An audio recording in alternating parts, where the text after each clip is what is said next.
Colby's going to trash talk in the presser, but you know that what he says is scripted. He's going to be writing down all of the things. He's going to be practicing it. And when he goes up against Ian Garry, we know Layla Anna Lee is going to be the one who preps him because she's the one making the t-shirts. She's the strategist. She is going to think through what Colby's going to say, which is all about her, and she's going to prepare Ian Garry's answers. So when you look at the presser on Thursday, you have to keep in mind, this is Colby's script against Layla Anna Lee's script. Ian is just going to be the vessel that says it. She is going to be on that stage. Think about that. It's going to be amazing. So it's officially fight week. UFC 296. Ian Garry is going to walk into hostile territory, the most hostile territory of all time, going into this press conference at UFC 296. And you would think that he would be trying to set himself up to where he has something he can respond to people with, or at the very least is not going to give them more and more and more and more ammo to use. However, he has decided to keep talking and then say things that completely contradict each other in a way that is going to 100% be used against him in this video, much less the press conference. But also, he's going to bring Layla Anna Lee to the press conference. She's going to be there. Whether you realize it or not, she's going to be there. She's going to be on that stage with Ian Garry against Colby Covington, and we're going to talk about that in this video also. But first of all, we're going to go through the most hypocritical thing I've ever seen a person say. Like literally, we're talking like it might even be in the same interview, okay? I've seen two clips, definitely both happened within the last 24 to 48 hours. They're both totally insane. But together, they are absolutely insane. Like, there's no way the same person could say these two things. All right, so that's what we're going to do. Now, before we start, I never do this. If you would go follow me on Instagram, that would be amazing. I'm trying to get to 10,000. I have lots of pictures of my actual real life. That's the day me and Gabrielle met. We've been married for 15 years now. That's not the first time that's the first night I met her an hour before that picture is taken right there. Look at me already trying to get down with that. That's an hour into our relationship. Now we've been married for 15 years and we have 3 babies. But yeah, my Instagram is fun, dude. Real Jesse on Fire. I would love it if you guys follow me. And then also, if you subscribe to this channel, that would also be amazing. And I'll tell you exactly why. I will have your back no matter what. I consider anybody who subscribes to my channel literally like my friend. Like someone could rear end me in real life. I'm totally serious about this actually. Someone could rear end me and I'd get out like, dude, why don't you learn how to drive? They're all, Jesse on Fire. I subscribe to your channel. I'd be like, you do? What's up, dude? Don't worry about this. I'll pay for it myself. I love my subscribers that much. All you got to do is subscribe and you will be one of my true, genuine friends forever. All right, so let's start here. Okay, so this what was this video about, right? Ian Garry, hysterically hypocritical craziness, right? So we already know, if you pay attention to the news at all, that while I was on my, anniversary trip, Ian Garry stated that he is afraid for his family's safety if they come to America. I'm going to show you that clip really quick just in case you haven't seen it, and then I'm going to make fun of him mercilessly about saying this because it's so stupid, and then I'm going to show you what he said subsequently, which is so hypocritical that it's kind of hard to even wrap your brain around. Let's start here. Ian Garry appears to be concerned with coming to America for UFC 296. After all of the drama regarding his wife over the last few weeks, Ian says not being able to react to people in person is going to wind him up. Excited for UFC 296. I think it's a massive card. A card with a lot of big names, a lot of big matchups. I'm a little bit cautious about going to America for the safety of my family with all going on online. To protect my wife, to protect my child, to protect myself. I'm not remotely concerned or worried about a fight. The fight's fun. Fight's easy for me. It's always something I enjoy. It's something I love. The build up to fight week, I love. Press conferences, weigh-ins, everything. I love it. It's energy. I thrive off it. But me not being able to react to people in person, it's gonna wind me up a little bit. All right, so I actually like that quote. I wanted to, because listen, just to be clear, dude, every time I cover this guy, I hope that people are able to pick up on two things. Number one, I'm teasing him, okay? I'm not hating on him, I'm teasing him. That is a very different thing, okay? Some people are hating on him and they are really trying to just bury this guy underground. I'm not doing that. I think he's going to be a career, incredible career. I'm teasing him because he's 26 and he sounds like a little kid to me sometimes when he says crazy stuff like this. So in spirit of teasing Ian Garry, dude, no one is going to hurt your wife and kid, man. Like, come on, dude. No one's going to hurt your wife and kid. It's ridiculous, okay? It ain't that deep. People like to tease people on the internet. That is the game that you have opted into. Okay, like this is just when he said that, he's like, I fear for their safety. Why? You think that there are people on the internet that are all, she wrote a book about being a wag. You know what that means? She's trying to gold dig against Ian Garry, and that's something I'm not going to take. Hey guys, get into some like group like hyper right wing forum with a bunch of like supremacists. They're all, we need to do something about this. They're all, how about a pipe bomb? It's like, yeah, for sure. That's what she deserves. It's like, bro, these are a bunch of MMA nerds like me and everybody else who are just teasing. Okay, no one is going to attack your wife or your kid. It's ridiculous. Now, I continued that clip because I also like to hear him say things like, I don't care about the fight. The fight's fun. I think Fight Week is amazing. I love it. I love it. Now, Fight Week is going to be very interesting when it comes to the press conference because we're going to talk about that too. I forgot to allude to that. We're going to talk about the UFC 296 press conference because Layla Annalee is going to be there with him. I'm not sure. Maybe I did mention that in the preview. But either way, but yeah, so for all intents and purposes, he sounds focused when it comes to the fight, but he's like, I'm not going to be able to react to people in person. What does that mean exactly? He's like, I want to beat someone within an inch of their life. It's like, you can't, dude, but you can't, you can't. But the point I'm making is he has said he is concerned for his family, which is ridiculous. Okay. Ridiculous. And now what is the basis of that? It is because people are hating on the internet, right? Like they're hating on him on the internet. And what are they hating on? Because his wife wrote a book about how to be a wag, right?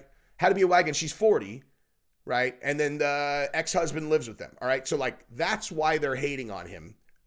You really think someone's going to attack you over that? Because I don't. I'm just going to say it. I don't think that anyone's going to attack him over that, okay? But let's move over to the hypocrite part, right? Like, let's move over to the part about like what Ian Garry said, okay? This is what Ian Garry said. And let's see if maybe this might lead to someone getting attacked. Like you're worried about their safety, but these are your words that you're saying, good, this is what I did. Let's watch. Ian Garry responds to the criticism he's received from the trash talk to Neil Magny and Jeff Neal. Ian said, when I hear a grown man sit there and say he's gotten accustomed to whooping that ass, or that kind of ass whooping, and he's got a 3-year-old at home, Neil, you've just done yourself in. I'm absolutely going to sit there and hound you about that, because it's your words, your actions. I'm just putting them out there for the world in a different way. Jeff Neal, there's no f***ing argument. Jeff Neal f***ed up his lifetime and got a mugshot. Absolutely, I'm going to use and abuse that if I'm your opponent. Absolutely. Jeff Neal pulled out because of mind games, because of a f***ing t-shirt that I made and sold on Instagram. I got so deep in that man's mind that he didn't even make it to the fight. He was so pissed off, but he has nobody else to blame other than himself. That's it. Okay, so on the Jeff Neal one, right? We're going to start there, then we're going to talk about the other one, right? So on the Jeff Neal one, honestly, I don't care about that, I really don't care. The only reason that story is relevant is because it shows that Ian and Layla Annalee, who spearheaded that t-shirt, can dish it out. They can dish it out. But when it comes back, what do? They turn off their comments. They shut down social media, and then they say, they're really concerned about their safety and well-being. It's like, okay, so you're cool to incite people against other people, but you can't handle it when people do it to you. Understand. Got it. Okay, got it. But the bigger part of this story is the other part, okay? The Neil Magny part. Okay, now we know that him doing that to Neil Magny actually led to problems for Neil Magny in a custody battle, okay? In a custody battle. So his family, right? You now know that, right? You know that. So you're doubling down on that? You're going to double down on Neil Magny beats his kids? That's what he just said. He said, I'm just saying what he said. He's the one who said it. I just put it out there in a different way. Oh, in a different way? You put it out there in a different way? You mean like you took something he said that absolutely was not referencing him actually beating up kids, and you pretended like it was and then said it over and over and over and over and over to where the media picked it up? You mean like that? Now, let me ask you a question. What happens to people who abuse children in society? Or as an example, like if someone goes to jail, right? Someone goes to jail, and you got like the people who kind of run the institution, the convicts, and they go, let me see your paperwork. What happens to a convict if the paperwork says they're a child abuser? Like, what happens? Correct. They get smashed. A lot of times they'll get razored down their face, depending on the level of the institution. And then they'll get thrown into protective custody, scarred for life down their face so that everybody knows what they are. Okay. It's a different kind of child abuse, but nonetheless. Okay. There's nothing lower in the world than a person who abuses a child. You said these things about Neil Magny, where he could actually face physical problems because of that. Now, Neil Magny obviously is a professional fighter, but nonetheless, right?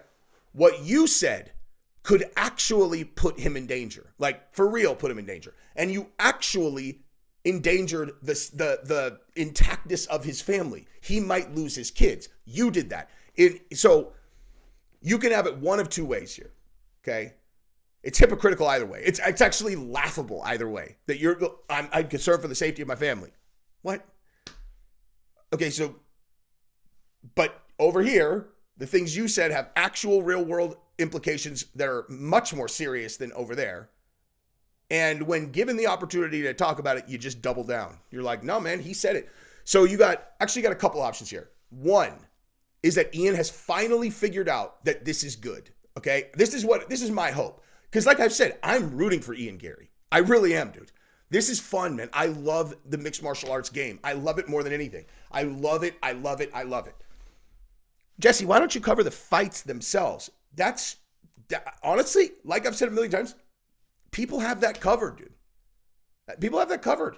Ask anybody who's ever watched a fight with me whether or not I know the X and O's and can have an intelligent conversation about what's going on, what a person needs to do, where they're vulnerable, etc. Like, I can do that. But other people have that covered.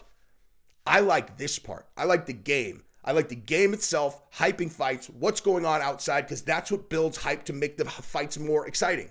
How excited are you to watch Ian Garry fight against Luque now? Excited, right? So maybe Ian Garry has figured the game out, and he's like, I'm going to say the most inflammatory thing I possibly can say, because it will generate more attention for my fight. Because that's option one, okay, is that's what he's doing. Option two is that he actually still thinks there's a chance that Neil Magny was talking about beating up kids, in which case he is a fucking idiot, like an actual brain dead idiot. There's no way that anyone with a brain believes that's what Neil Magny was doing. So it can't be that. I can't get there. I can't get there. Ian doesn't sound like, I've heard him speak. He's a lot of things. He's a cocky, arrogant, self-absorbed, potential future champion. But he's not dumb, because only an idiot would actually believe that. Or a psycho who can convince themselves of a thing because it helps them fight their opponent. But even Michael Jordan, who is a psycho and would do that after the game, would laugh and acknowledge that he had just made the whole thing up. So those are the kind of primary two options. But the third one, I think, is pretty squarely there regardless, which is you can't take it. You can dish it, but you can't take it. You're scared for your family. Give me a break. No one's going to hurt your family, dude. That's not a thing that's going to happen. All right, so the second part of this video is we're going to talk about the incoming press conference for this fight at UFC 296, because everyone knows it is going to be absolutely biblical. It is going to be amazing, and here's why. You have Ian Garry fighting against Luque. They're former teammates, right? So Ian Garry could get nasty. He could get nasty. He could absolutely get nasty. And actually, that wasn't even going to be the angle of this video, to be honest with you. That was not going to be the angle. I was actually kind of going to do this from the perspective of, I'm assuming that he'll be relatively respectful to Luque, and that Colby is not going to be able to do much with Leon Edwards, because, he'll say whatever. Leon is not that kind of fighter. He's not going to respond. He's not going to give Colby anything to work with. And so you have two guys who absolutely are those kinds of fighters, huge shit talkers. Colby being the number one shit talker in the UFC. I will justify that shortly. And then you got Ian Garry, who is the centerpiece of a whirlwind inferno of attention right now. And they both don't have an opponent for for the press conference. So they're going to go back and forth, and Colby is going to be extraordinarily well prepared. Now, I'm going to come back to that in 1 second. I will say this. Ian might be crazy enough to just burn that bridge into the ground with Luque. It's possible. Because if he's respectful, whether he wins or loses, plays it nice, he could theoretically go back to their gym. If he burns the bridge to the ground, he'll never go back. And that is highly possible that he might do that now that I'm thinking about it. He might burn the Luque bridge into the pavement. And that, I actually think, would be kind of awesome, honestly. I'm saying just lean all the way in, dude. Burn every bridge. Just become the most hated fighter in the world. Now, we'll just see how that plays out. But with the Colby and Ian one, this is what I wanted to say about this. And here's why I say Layla Anna Lee is going to be on that stage with him. And here's why, okay? Colby is going to be insanely well prepared, okay? And here's why Colby is the number one shit talker in the UFC. Every time he says anything into a microphone, he is talking shit to someone. And I would challenge you to disprove that.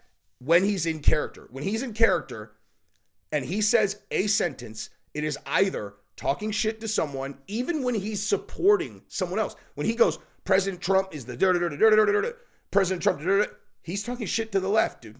But he might be sounding like he is supporting there, but he is also talking trash to the other side. Okay.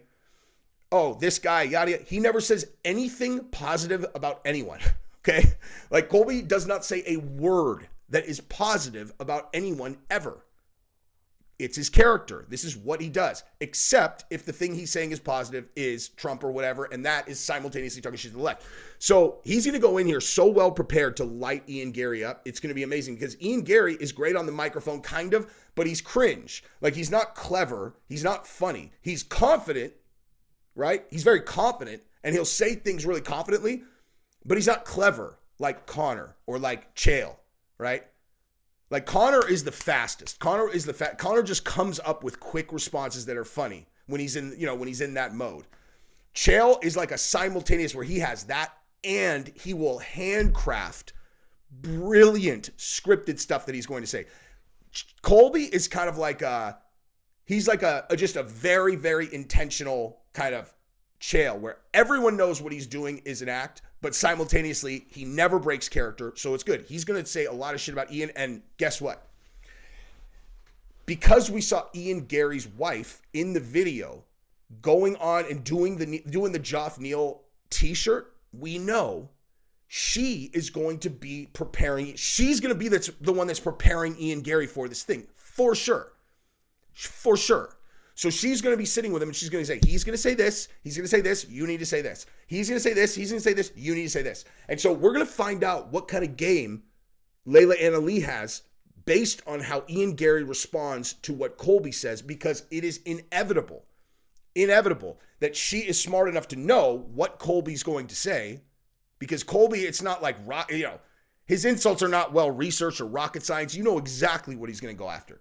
And Layla Anna Lee is the one who kind of prepares Ian for that stuff. And so how Ian Garry responds is basically, it's like a pre-scripted debate between Colby and Layla Anna Lee, because Colby's going to say this and she's going to have prepared Ian Garry to say this back. And so honestly, that's what this press conference is going to be. It's going to be Colby and whoever helps him against Layla Anna Lee. She's going to write all of his responses, and it's going to be amazing. It is going to be amazing. And also, like, she's obviously smart, she's obviously a smart person if you can read the room and listen to her talk. She's smart, okay? But she's also defensive. She's also very defensive.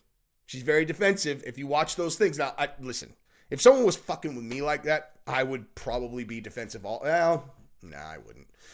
Not in their position, but nonetheless, right?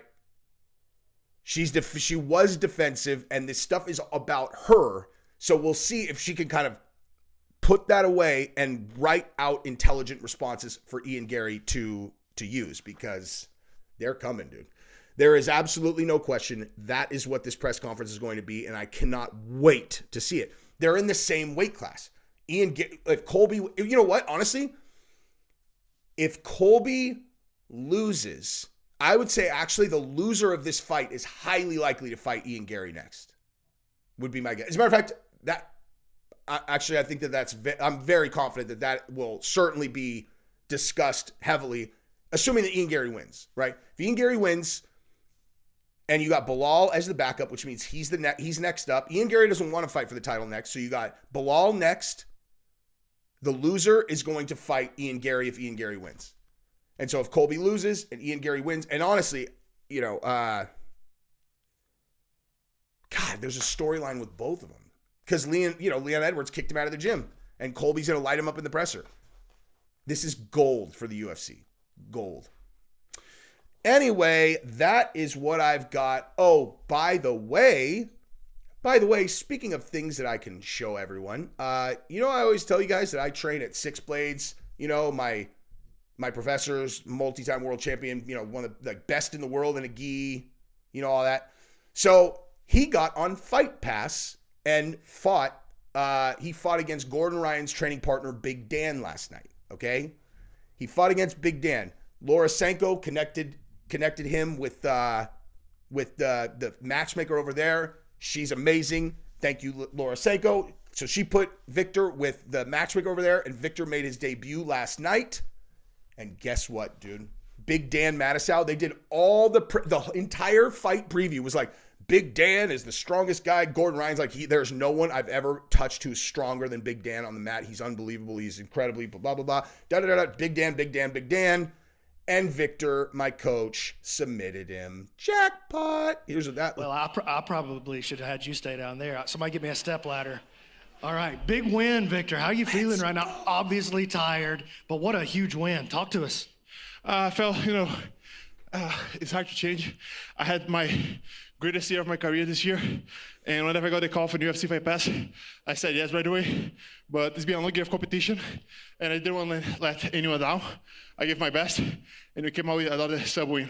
Let's go. So then at the end, he said he wants all the new wave guys. So that's Marigali. That's one of the guys that we watched who's number one, this big ass like New Zealand guy or South African guy. He's a beast. And then Gordon, dude. And then Gordon said that he wants Victor. So he's the only one that fought Victor at ADCC and didn't get submitted. Gordon submitted every other person that he fought, and he did. And with Victor, he won on points. So congratulations, Victor Hugo. Incredible. Congratulations, Stephen Hargett. Another one of my coaches who won No-Gi Worlds this weekend. I think his brother won. I think Chris Hargett won No-Gi Worlds also. And so Six Blades Lake Travis, right? So the Six Blades Lake Travis, the two coaches there, if you're in the Lake Travis area, the two coaches are Victor Hugo right here and Stephen Hargett, who just won No-Gi Worlds. Those are who are going to be teaching you jiu-jitsu every single day. They teach all the classes. They all, Victor or Steve, Victor or Steve, Victor or Steve. So No-Gi world champion just now, I think he's won it 3 or 4 times, maybe 5, I don't know. And like when they read off his accolades at the beginning, it was like, it's like world champion this, world champion this, world champion this, world champion this, world champion this, world champion, and then boom. Ran through the 300-pound new wave guy that they had been hyping like crazy. So if you want to learn new jiu-jitsu from the best in the world, it's right there. I was there for the first year that they opened. I had to move over to Cedar Park under Shanji because it was 33 minutes closer to my house each way. But, same team. And Shanji's their sensei. So I would highly recommend you guys go check him out because you will not find a higher level gym in the world. I love you guys. I'm out. Congratulations, Victor. Congratulations, Steve. Congratulations, Chris. And bye-bye. Love you guys.